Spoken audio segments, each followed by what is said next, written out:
मैं डॉक्टर हरिश्चंद्र सहचार्य, हिंदी, राजकीय महाविद्यालय सांगानेर। प्रिय विद्यार्थियों, आपको पूर्व में कहानी के तत्व, प्रमुख तत्व और कहानी की रचना का विधान जो है उसके दो कथा वस्तु और कथानक, पात्र या चरित्र चित्रण आपको बता दिया गया था। अगला जो है वो है संवाद या कथोपकथन। देखिए, कहानी में जब तक क्या है, संवाद नहीं होता है, संवाद होती है वार्तालाप। वार्तालाप कहलाता है। ये संवाद कहानी के पात्रों को क्या कर देता है, सजीव कर देता है।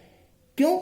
कि जब पात्रों में संवाद होता है तो इस प्रकार से लगता है कि वो एक तरह के क्या हो गए हैं, जीवित हो गए हैं। और कैसे होते हैं? वर्णनात्मक भी होते हैं, रसात्मक भी होते हैं, और कहानी को कैसा प्रभावशाली बना देते हैं। जब तक क्या है, संवाद अच्छा नहीं होता है तो कहानी क्या है, प्रभावशाली नहीं होती है। कहानी में संवाद कथानक की गति प्रदान करती है। ये अन्यथा क्या है, उसकी गति नहीं दी जाती है और पात्र के चरित्र चित्रण करते हैं कहानी का जो स्वाभाविकता है। क्यों? कि कहानी व्यक्ति को क्या है, अच्छी लगती है। कहानी का उद्देश्य भी उससे क्या हो जाता है, स्पष्ट हो जाता है। इसमें क्या है, पात्र की परिस्थितियां और जो घटना के अनुकूल हो, संक्षिप्तता और व्यंग्यपूर्ण हो, कथानक के प्रवहमान बनाने में समर्थ हो, चरित्रों को क्या करती हो, उभारती हो, सरल हो, स्पष्ट हो, जिसमें क्या है, व्यक्तियों के समझ में आ जाए। ऐसे क्या हो, संवाद या कथोपकथन होना चाहिए, जिसको क्या कहा जाता है, वार्तालाप कहा जाता है। कि क्यों? कि जब कहानी में वार्तालाप जो है, संवाद जो है, कथोपकथन नहीं होगा तो वो क्या है, इतना प्रभावशाली नहीं बनेगा। जब ये होगा तो ही क्या होगा, प्रभावशाली कहानी बन सकती है। अगला है देश काल और वातावरण।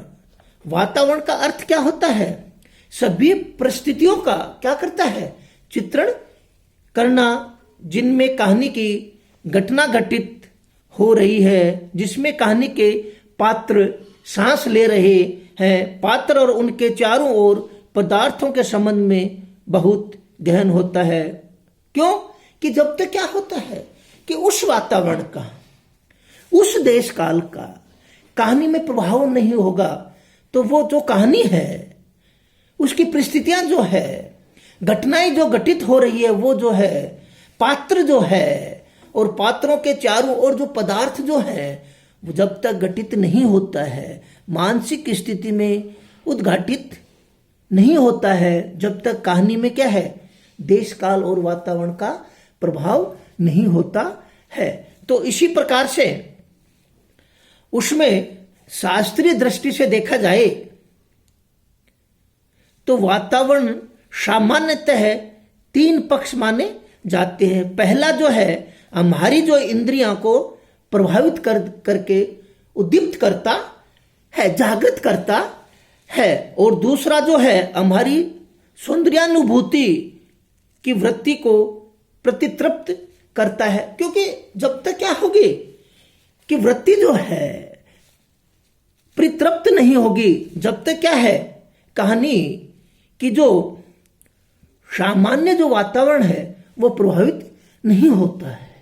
साथ में अगला जो है, जो हमारी सच्ची सहानुभूति की वृत्ति को जागृत करता है। क्योंकि जब तक कहानी में किसी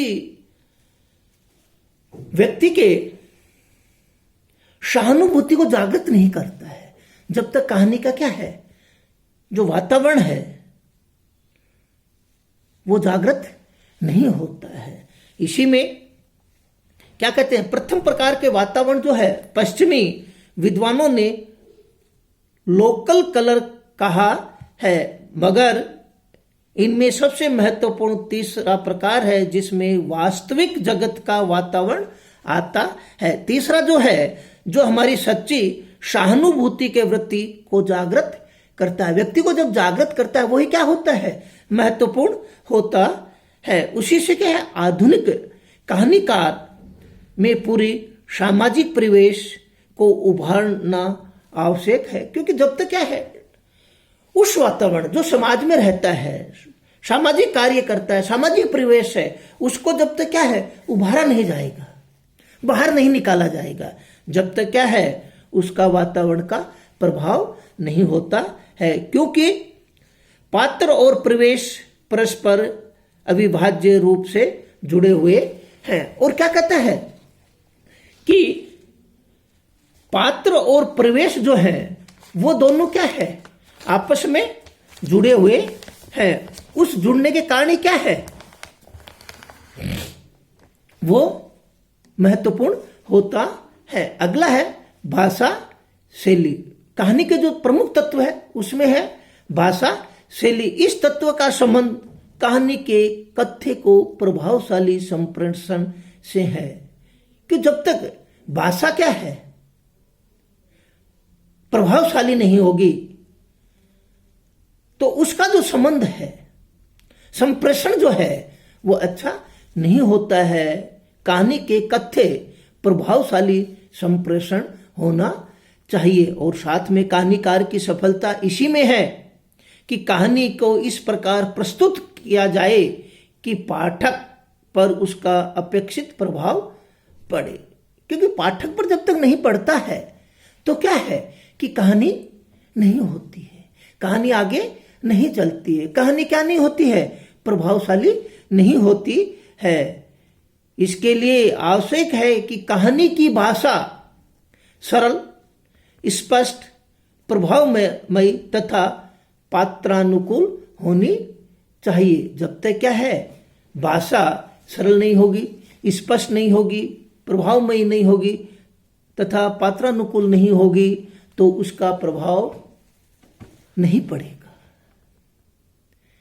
ये चीजें कहानी में क्या है, बहुत महत्वपूर्ण है। सरल होनी चाहिए, स्पष्ट होनी चाहिए, प्रभावमय होनी चाहिए और पात्रानुकूल होनी चाहिए। जिससे क्या हो कि उस कहानी को सभी व्यक्ति, पढ़ने वाला, पढ़ाने वाला, उसको क्या हो, अच्छी तरह से क्या कर सकता है, समझ सकता है, स्पष्ट रूप से समझ सकता है। जब हम कहानी की वास्तविक जीवन से जोड़ते हैं तो कहानी की भाषा वास्तविक जीवन में बोली जाने वाली भाषा के निकट होनी चाहिए। और क्या कहता है, कहानी की भाषा वास्तविक जो है वो जहां हम रहते हैं, जहां हम जीवन व्यापन करते हैं, वास्तविक जीवन व्यापन करते हैं, उसके क्या है, नजदीक होनी चाहिए। तो ही व्यक्ति क्या है, उस भाषा को, उस शैली को समझ सकता है, कहानी को स्पष्ट रूप से समझ सकता है। ये नहीं था क्या है कि वो वास्तविक जीवन से जुड़ नहीं सकता। कहानी की भाषा वास्तविक जीवन में बोली जाने वाले के निकट होनी चाहिए। तभी संभव है कि कहानीकार भाषा के कृत्रिम रूप की अपेक्षा सहज रूप को स्वीकार करेगा। सहज जो रूप है उसको क्या है, स्वीकार, कहानीकार स्वीकार कर सकता है। कृत्रिम जो भाषा है उसको वो क्या है, स्वीकार नहीं कर सकता। शैली का संबंध उसकी भाषा का संबंध या शैली का संबंध उसमें सजीवता, रोचकता, संकेतात्मकता तथा प्रभावात्मक आदि का होना नितांत आवश्यक है। जब तक क्या है, सजीवता नहीं रहेगी, रोचकता नहीं रहेगी, संकेतात्मक नहीं रहेगा, प्रभावात्मक नहीं होगा, तो उसका क्या है, कोई भी अस्तित्व नहीं होता है। ये नितांत आवश्यक है। कहानी में ये होती है तो बहुत महत्वपूर्ण कहानी होती है। इसके साथ कहानीकार की शैली में कहानी लिख सकता है वर्ण प्रधान शैली, आत्मकथात्मक शैली, पत्रात्मक शैली, डायरी शैली, इसमें कहानीकार अपने कथ्य के अनुकूल उस शैली में अपनी कहानी को क्या कर सकता है, चुन सकता है, बता सकता है। अंतिम जो है वो है उद्देश्य। जब तक कहानी पाठक का मनोरंजन करती है, पढ़ने वाले का क्या है, कहानी क्या करती है, मनोरंजन करती है। मनोरंजन करती है तो कहानी का उद्देश्य मात्र मनोरंजन नहीं हो सकता। क्यों? कि कहानी क्या है, जीवन का एक पक्ष जो है के प्रति दृष्टिकोण प्रस्तुत करती है। मनोरंजन नहीं, व्यक्ति का एक जो पक्ष है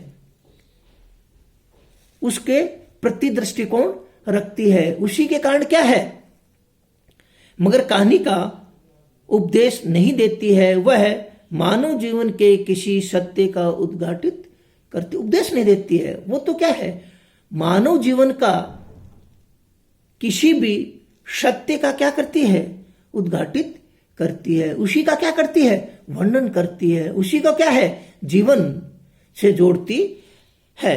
आधुनिक कहानीकार इस बात पर स्पष्ट रूप से महत्व नहीं देते हैं कि कहानी के माध्यम से पाठकों में वृत्तियां का उन्नयन करे, लेकिन कहीं न कहीं वह कहानी से पाठकों को प्रभावित कर उसके संवेगों को जगाते हैं। क्यों कहानी प्रभावित करती है तो वो पाठक जो है उनके वृत्तियों को क्या करता है, जागृत करता है, उन्नयन करता है। लेकिन कहीं न कहीं वह कहानी में पाठकों को प्रभावित कर उसके संवेग को जागृत करती है और विकट परिस्थितियों का चित्रण कर उनके प्रति पाठक को जागरूक बनाती है, तो वह भी लक्ष्य को सिद्धि प्राप्त कर सकते हैं। तो क्या है कि कहानी का मुख्य क्या है कि व्यक्ति को जागृत कर उसकी जो परिस्थितियां हैं उसके अनुकूल उस कहानी को लिखना, जिससे पाठक क्या है, सामान्य रूप से उसको क्या कर सकता है, समझ सकता है। तो ये कहानी के प्रमुख तत्व थे, जो कथा वस्तु, कथानक, पात्र चरित्र चित्रण, संवाद और कथोकथन, देश काल वातावरण और भाषा शैली और उसका उद्देश्य, ये महत्वपूर्ण है। ये प्रश्न आता है तो आप शीघ्र ही उस कहानी का जो महत्वपूर्ण जो चीज है वो इसके अंदर लिख सकते हैं। और आप अब आगे जो है वो इसका साहित्यों से अलग अलग जो साहित्य की जो विधाएं हैं उससे उसका जो संबंध जो है उसको आपको बताया जाएगा। क्यों कि साहित्य की अलग अलग विधा है, कहानी भी एक विधा है, उपन्यास है, रिपोर्टाज है, संस्मरण है, श्रद्धांजलि है, निबंध है, ये विभिन्न, एकांकी है, नाटक है, ये सब क्या है, साहित्य की विधाएं हैं। इनसे कहानी का जो संबंध है वो आपको कुछ विधाओं को उनके बारे में आपको बताया जाएगा। जय हिंद, जय भारत।